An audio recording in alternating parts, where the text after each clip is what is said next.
An Abi Abdurrahman Abdullah bin Mas'ud radhiyallahu anhu qala sa'altu an-nabiy sallallahu alaihi wasallam ayyul amali ahabbu ila Allah ta'ala qala as-salatu ala waqtiha qultu thumma ay qala birrul walidain qultu thumma ay qala al-jihadu fi sabilillah muttafaqun alaih.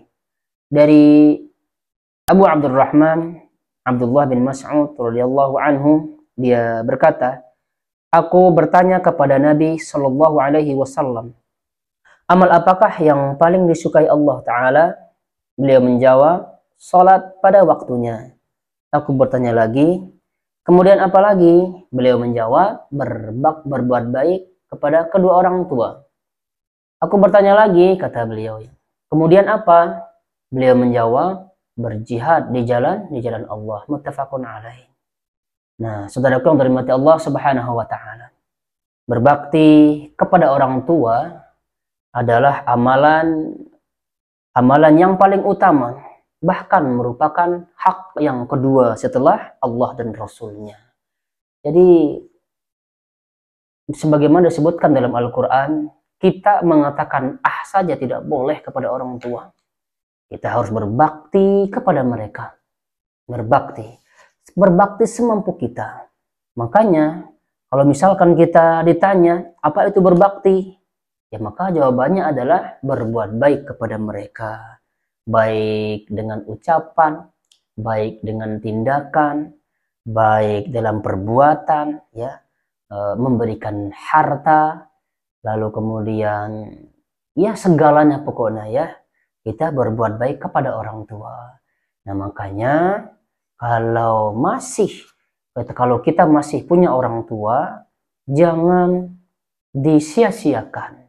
Ya, sebagaimana yang disabdakan Nabi Shallallahu Alaihi Wasallam, sungguh celaka, sungguh celaka, sungguh celaka. Bagi siapa? Bagi bagi seseorang yang mendapati orang tuanya masih hidup, namun tidak memasukkannya ke dalam surga. Nah, itu ya, hadisnya sahih juga.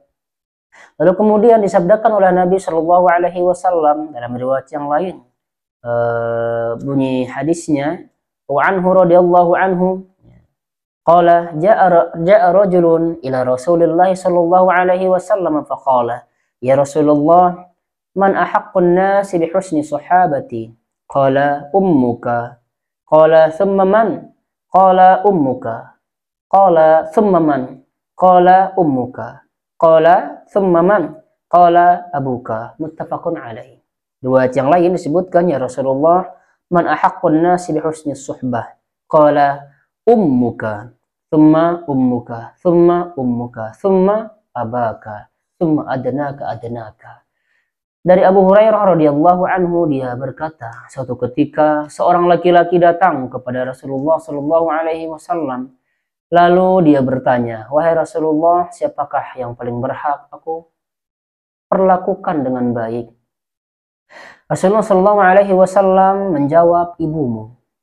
Lalu siapa lagi wahai Rasulullah? Ibumu. Siapa lagi wahai Rasulullah? Ibumu. Lalu siapa lagi? Katanya. Maka Rasulullah menjawab, ayahmu. Riwayat yang lain disebutkan bahwasanya, wahai Rasulullah, siapakah yang paling berhak aku perlakukan dengan baik? Beliau menjawab, ibumu, ibumu, ibumu. Lalu kemudian ayahmu, kemudian orang yang lebih dekat denganmu, dan seterusnya. Dalam sebuah hadis yang satu disebutkan bahwasanya kita wajib berbuat baik kepada kedua orang tua kita. Sedangkan di hadis ini, sungguh ya, ini merupakan hadiah bagi seorang ibu, yang dimana yang paling berhak ya kita perlakukan dengan baik. Ibu, 3 kali Nabi Shallallahu Alaihi Wasallam mengatakan demikian. Lalu kemudian kepada siapa? Kepada ayah. Oleh karena itu, saudaraku yang dirahmati Allah Subhanahu Wa Taala, jangan sekali-kali kita menampakkan wajah atau raut tidak suka kepada ibu kita. Ini, masya Allah, mungkin gak ada ya orang yang demikian.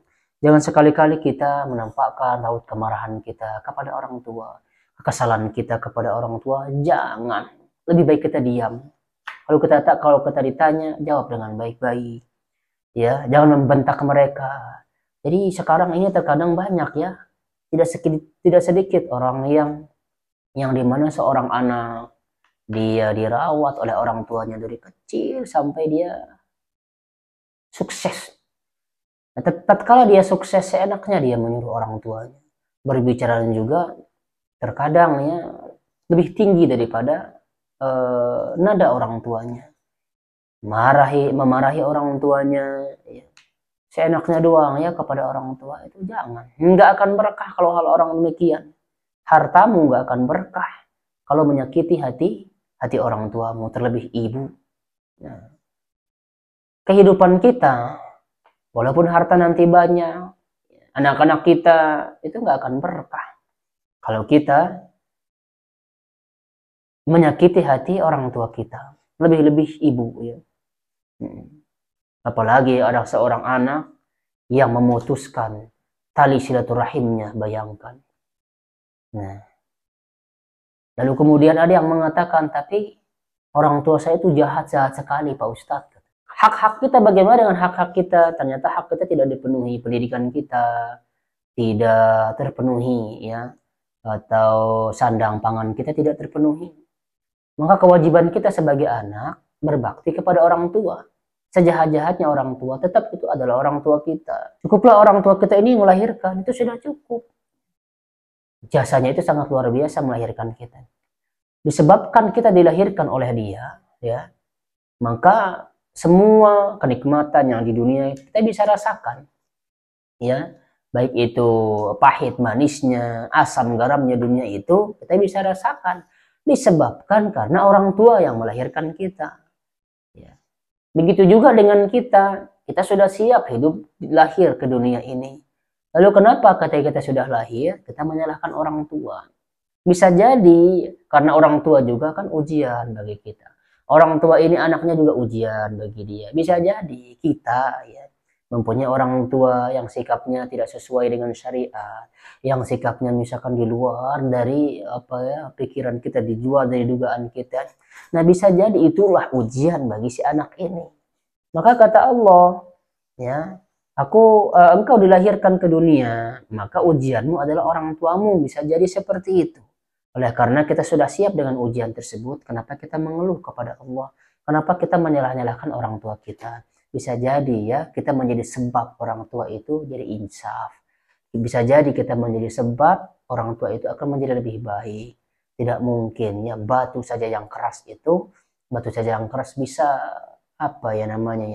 bisa terlubangi ya dengan tetesan air. Maka pelan-pelan kita katakan kepada orang tua kita dengan baik. Oh, manhaj saya tidak sama dengan manhaj orang tua saya. Salah. Kita pergauli mereka dengan baik. Hatta kata Nabi ya Shallallahu Alaihi Wasallam, walaupun orang tuamu itu kafir, maka wajib kamu berbuat baik kepada mereka. Wajib kita berbaik kepada mereka. Apalagi ini orang tua kita Muslim, ya orang tua kita Muslim. Maka ketika orang tua kita salah dalam hal sesuatu, bisa jadi kan ilmu belum sampai kepada mereka. Atau orang tua kita katakanlah bahasa kasar tidak berpendidikan. Lalu kenapa kita yang berpendidikan menyalah-nyalahkan orang tua kita? Bukankah disebabkan oleh orang tua kita yang mendidik kita, yang membiayai sekolah kita, sehingga kita menjadi orang berpendidikan? Nah, masa orang berpendidikan menyalahkan orang tua yang tidak berpendidikan? Berbicara lagi di depan orang, maaf ya orang tua saya awam, tidak berpendidikan, tidak bisa apa-apa. Jangan mengatakan demikian. Itu orang tua kita. Harusnya kita muliakan orang tua kita. Jangan membuat orang tua kita malu di depan umum. Orang tua tuh kita harus tinggikan orang tua kita ya. Muliakan orang tua kita di depan umum. Dimanapun kita muliakan orang tua kita. Insya Allah ketika kita muliakan orang tua kita tersebut, maka Allah Subhanahu wa Ta'ala akan membukakan pintu surganya bagi kita. Dan juga kita sudah tahu surga di telapak kaki ibu. Surga di telapak kaki ibu. Maka kita manfaatkan hal tersebut. Kita berbuat baik kepada orang tua kita. Orang tua kita dari kecil ya dia cebokin kita, membersihkan kotoran kita. Tapi banyak coba bagaimana banyak yang kita lihat anak-anak itu tidak mau menceboki orang tuanya, tidak mau membersihkan kotoran orang tuanya, memakaikan celana tidak. Orang yang disuruh, bayangkan. Nah, kita berlindung dari hal-hal yang demikian. Kan banyak sekali ya hadis-hadis yang menjelaskan ya bagaimana kita berbuat baik, berbakti kepada orang tua ini. Termasuk ya bagaimana seorang sahabat ya Amr bin Al-As, dia ingin berperang, dia ingin berjihad di jalan Allah Subhanahu wa taala. Lalu kemudian Nabi Shallallahu alaihi wasallam bertanya kepada dia. Dia masih kuat, ini masih muda ya. Kalau tenaganya masih kuat, ya Rasulullah, saya ingin berjihad. Saya ingin berperang. Lalu kemudian Rasulullah Shallallahu alaihi wasallam berkata, "Apakah kamu punya orang tua?" "Oh, punya Rasulullah, bahkan keduanya masih ada." "Kalau begitu pulanglah dulu, rawat orang tuamu," kata Nabi. Berbuat baiklah kepada mereka, berbakti kepada mereka. Itu coba bayangkan. Jihad pahalanya sangat besar. Tapi lebih besar lagi pahalanya kita kalau berbakti kepada orang tua.